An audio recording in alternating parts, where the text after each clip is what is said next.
रामकृष्ण परमहंस के प्रेरक प्रसंग। और आगे बढ़ो। एक बार स्वामी परमहंस के दर्शन करने के लिए एक गरीब लकड़हारा आया। स्वामी जी तो मन की हर बात जान लिया करते थे। उन्होंने अनजान बनते हुए पूछा, क्या काम करते हो? महाराज, लकड़हारा हूं। बड़ी मुश्किल से अपना और घर वालों का निर्वाह करता हूं। कहाँ काटते हो लकड़ी? जी, जंगल में। तो थोड़ा और आगे बढ़ो। लकड़हारे के मन में बात बैठ गई और अगले ही दिन वह लकड़ी काटने के लिए और आगे बढ़ गया।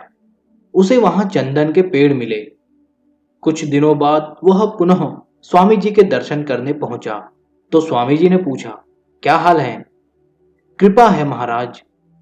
अब भी उसी जंगल में लकड़ी काटते हो? जी महाराज। तो थोड़ा और आगे बढ़ो।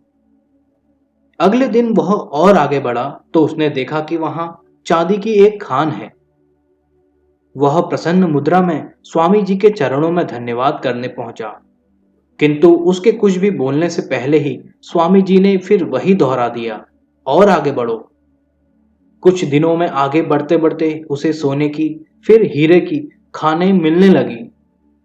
अब उसकी सारी दरिद्रता समाप्त हो चुकी थी। इस बार जब वह स्वामी जी के दर्शनों के लिए पहुंचा तो स्वामी जी ने पास बैठाकर समझाया, यह तो तुम्हारी सांसारिक स्थिति के लिए था।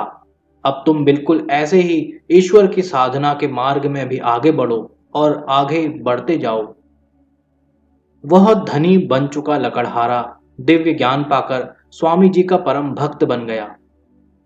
इस प्रसंग से यह प्रेरणा मिलती है कि जीवन में सदैव आगे बढ़ते रहना चाहिए, चाहे ज्ञान का मार्ग हो, चाहे भक्ति का और चाहे प्रेम का।